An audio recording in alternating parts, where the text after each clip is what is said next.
All right, personality disorders. There are some who argue that these should not even be a disorder, okay, that these shouldn't be classified in the DSM. But a person has a personality disorder when they have traits within their personality that are so maladaptive. Now, what does maladaptive mean? Not properly adjusted. Not properly adjusted, okay? Traits that go against evolution.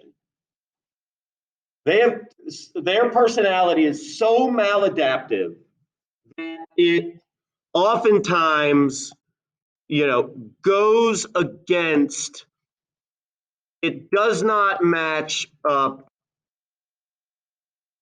does not meet cultural norms.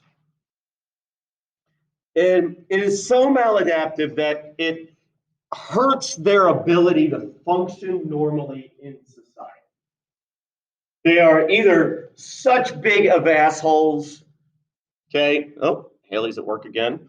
Okay, they're either such big assholes or so strange or all these things that it affects their ability to function normally in society. These are often marked by,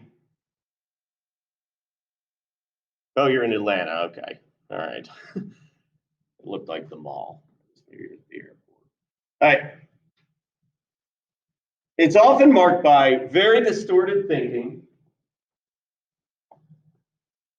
problems in relationships, problems with other people, problems getting along with other people, issues with impulse control, and issues with having correct emotional responses.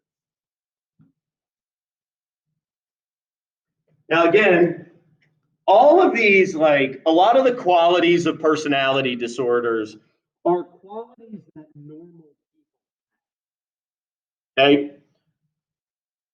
Teenage boys might have an issue with impulse control. Teenage boy gets drunk, tries to hook up with anything that they see. Okay?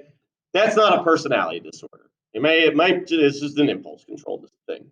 All of us have, all right, people have distorted thinking sometimes. People perceive things, people think about things that aren't actually true. Just because we do this does not mean you have a personality disorder. Okay? For this to be, it has to deviate so much from cultural norms that it stands out. And it has to be stable, meaning it has to be prevalent all the time. And it has to really interfere with your daily existence. If you're such a jerk that you just tend that nobody can hire you, then that might fall into a personality disorder.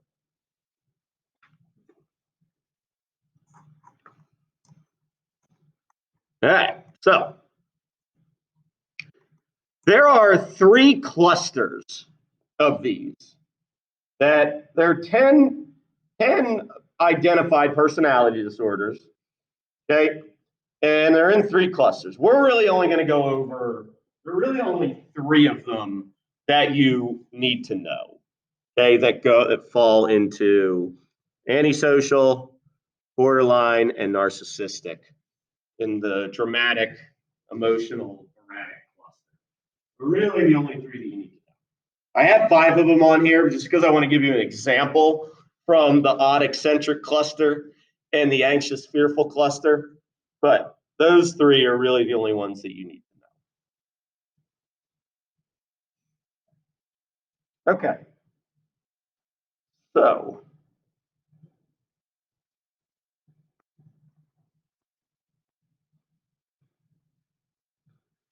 in cluster A, the odd eccentric cluster. All right. The reason I'm choosing this one is because it's in the textbook. All right. Schizotypal, PD. So we see this word schiz, which we know means split from reality. So there is schizophrenia spectrum disorder, and then there are less extreme versions that have some of the same symptoms, but it's not full-on psychosis.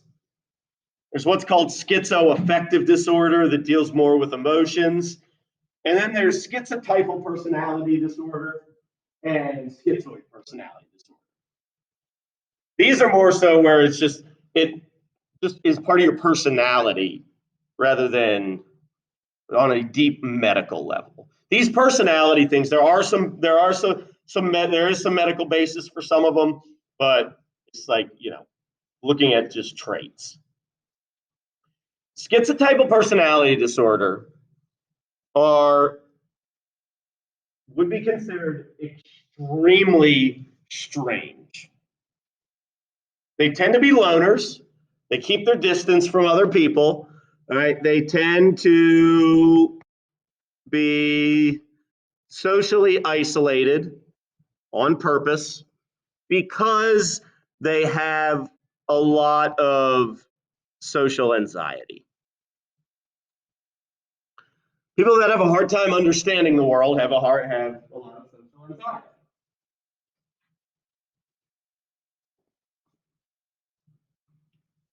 So not only do they tend to be loners, they tend to have very strange beliefs about things.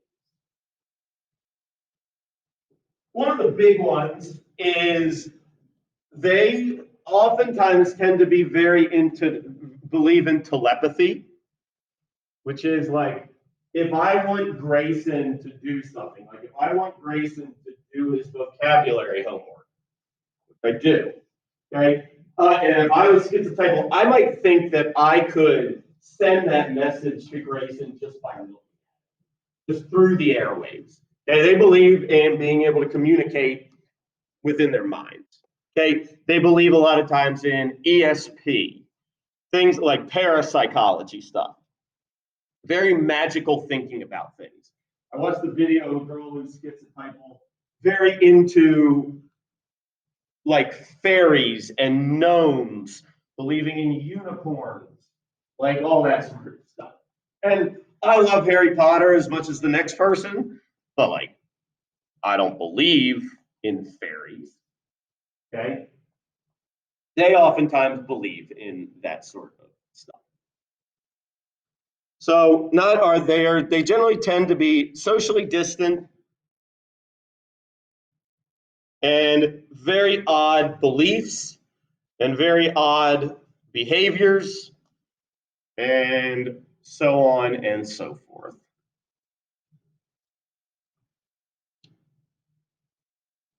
Okay.